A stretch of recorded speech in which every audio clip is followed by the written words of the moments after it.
All right, my friends, welcome back to All Cars. I am John. It is time for another Motorweek retro review reaction. This week it is the 1995 Oldsmobile Aurora. Now, if you haven't been here before, I appreciate you being here. We talk about all cars all the time, and I like to do these as a little trip down memory lane, and I want it to feel like you and me are just sitting around in our big old comfy chairs talking about the cars of our youth. And if you just got that bad movie reference I just did, leave me a comment below. And the Aurora, I loved it. I really did. I think it came that close to greatness. And of course I did a history of Oldsmobile not too long ago. It's one of my favorite brands. My family owned multiple of them. I had Buicks. And I'm excited to see what Motorweek says about the Aurora when it was brand spanking new. I think this car had 3 critical flaws that kept it from being truly excellent. I want to see what they say first, and then I'll talk about them here at the end. So grab your beverage of choice, sit down with me for a little trip down memory lane. Motorweek is made possible by Lucas Oil, TireRack.com, and RockAuto.com.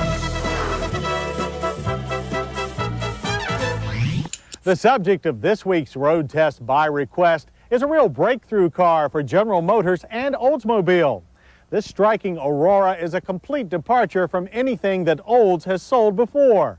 And it's a great car too, holding its own with top competitors from Japan and Germany. Why, it impressed us so much that we gave it our 1995 Driver's Choice Award for Best Luxury Sedan. Plus, we keep going mile after trouble-free mile in our long-term Aurora. It just keeps going and going and going. Interesting. Very well regarded car when it came out. Styling wise, I think it's gorgeous. I mean, at least sitting here right now, tell me a car from the mid 90s that GM was making that looked remotely as gorgeous as this. I really like this car. My one problem with the styling is the rear end. I guess in the interest of aerodynamics, they kind of tapered the trunk a lot. It always appeared weak to me, like it didn't have presence. There's a little too much GM EV1 in it. It's a minor complaint, but it always stood out to me as not really having that gravitas you would expect from a luxury car. And going is a word that well describes this most fluid looking of all Oldsmobile. Indeed, the Aurora seems to be in motion at all times, even when standing still, thanks to its graceful sweeping shape. Here's proof that there's no reason why an Oldsmobile sedan has to be stodgy. You won't find an egg crate grille or any other previous old styling cue. So I want to jump in right there, and I think that was a mistake, actually. Now, granted, this was 25 years ago, and the world's changed, but now we've got grills that are getting bigger and bigger and bigger, and Lexus, I feel, kind of led the way with their spindle look. Of course, BMW with their beaver front teeth now, and Genesis, going to these huge grills. But grills, again, they add a sense of presence to a car. You think back to the old, any of the old cars, actually, and they had those big radiator grills up there. This, I think, was a styling mistake. I understand why they did it, and they made a car that was beautiful. But the other car that jumps to my mind when I think of not having a grill was an old Honda Civic. And that's not really the comparison I want to be making when I'm looking at a luxury or a near luxury car. You won't even find an Oldsmobile Rocket anywhere on the sheet metal. This stylized A serves as Aurora's luxury logo. But the huge oval tail lamp bar is more likely to become Aurora's signature.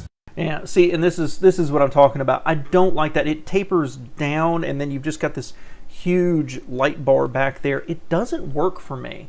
If people like it, I get it, but at least they tried to do something different. At least they were stretching. But overall, it looks thin, weak, and chunky, at the same time, it never gives off that, like I said, that gravitas. My opinion. You'll know an Aurora when you're behind one. Under Aurora's equally unique hood lies the real go, a V8 engine for the 90s. Specifically an all-aluminum 4-liter unit featuring 32 valves and dual overhead camshafts.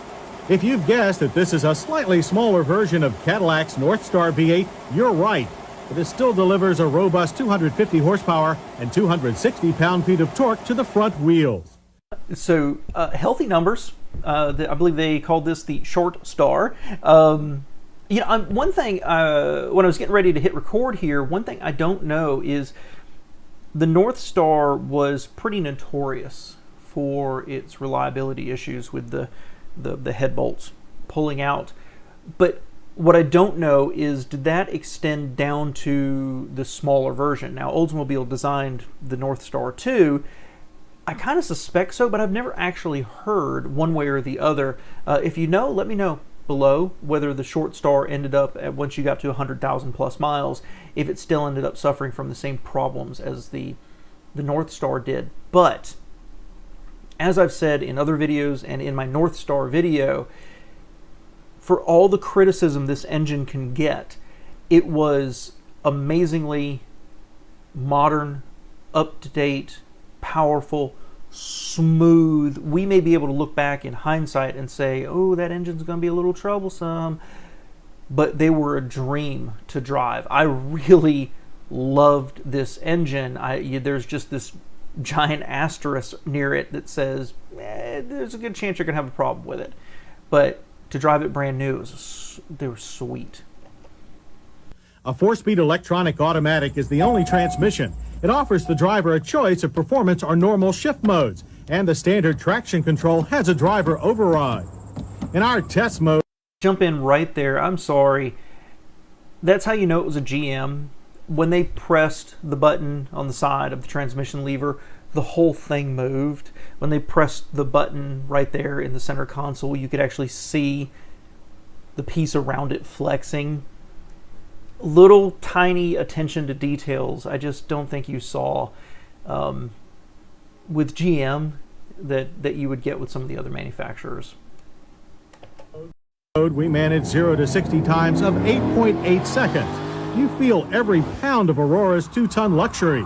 However, there is a strong reserve of power midway through the rev band, perfect for passing, that helped the quarter-mile breeze by in 16.7 seconds with a trap speed of 84 miles per hour. I'm going to say those aren't bad, man. Those aren't bad at all.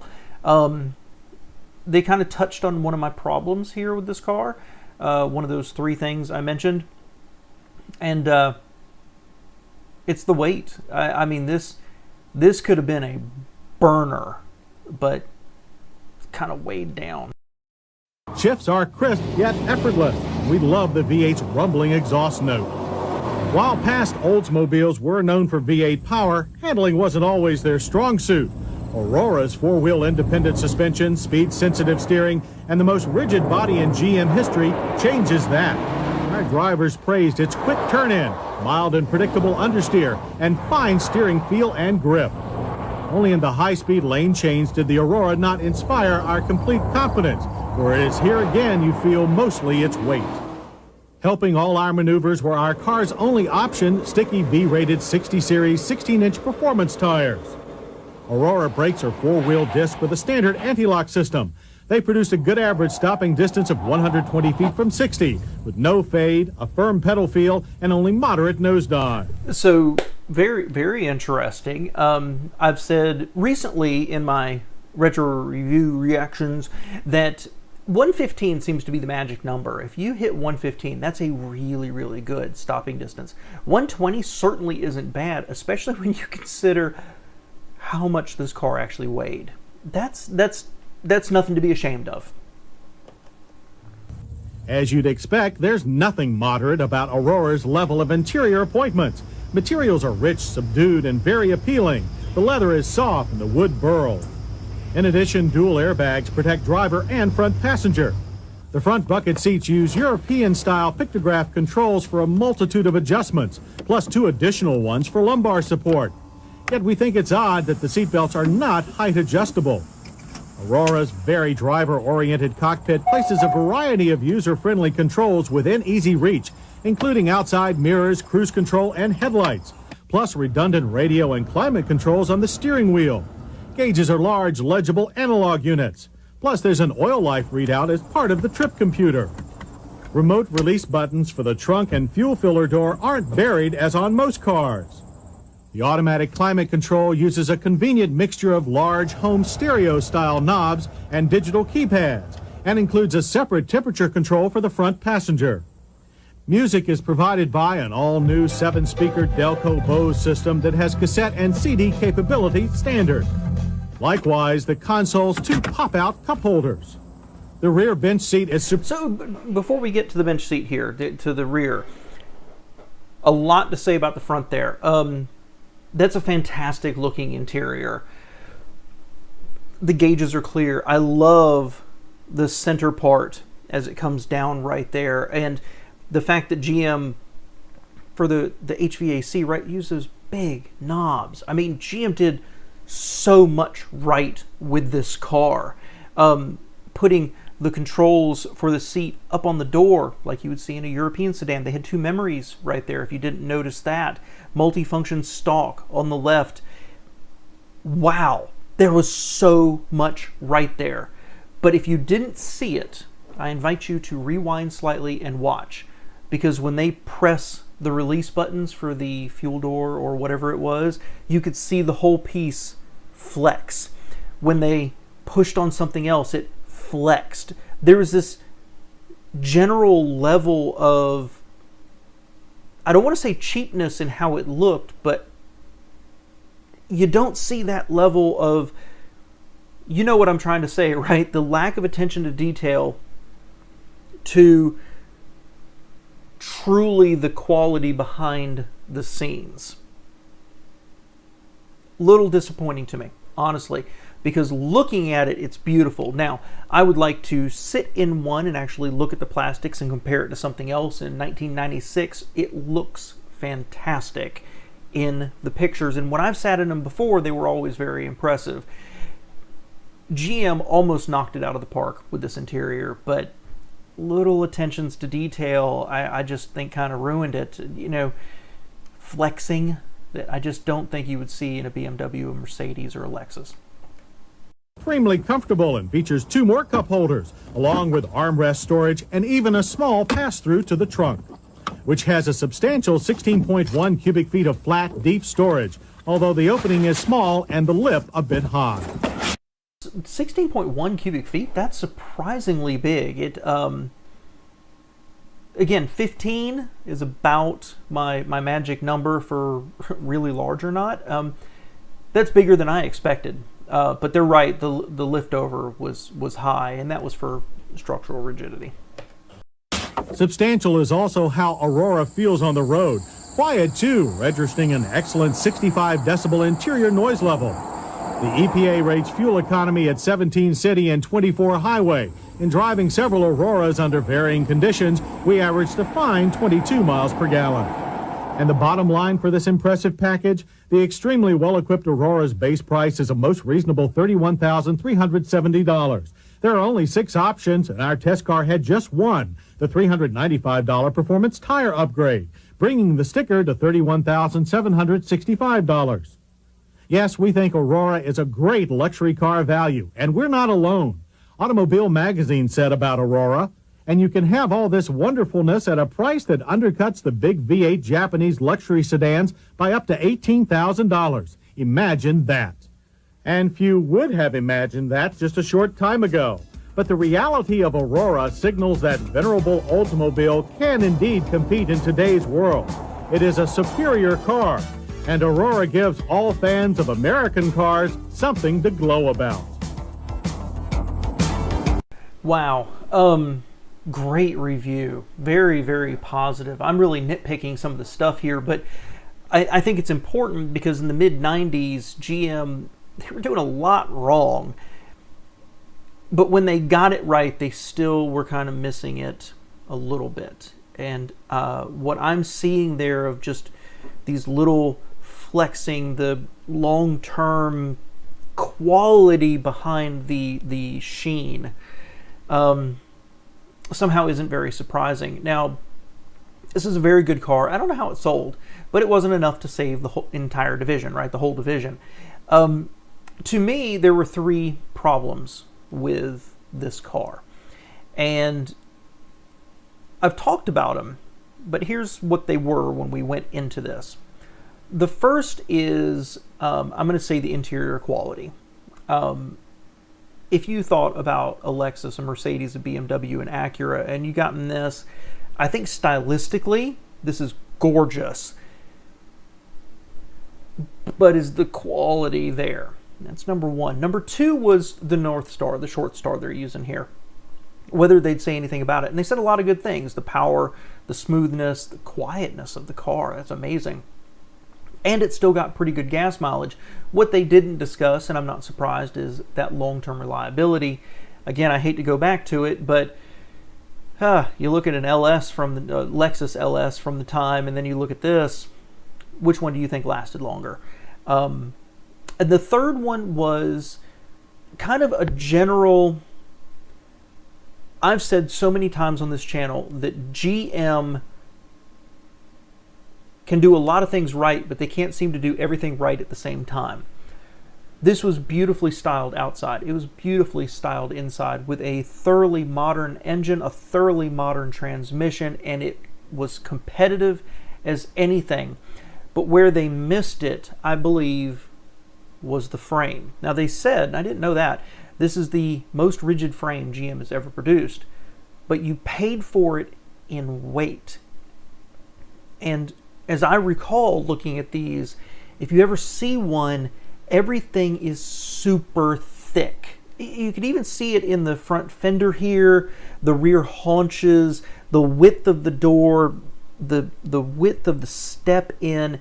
It was like big on the outside, but just I don't want to say it was small on the inside, but it was a little intimate relative to the size of the car. And I think it was all structure, right? It was an attempt to make this thing as rigid as possible and give it a great platform. But what they ended up with was something that was just thick and heavy.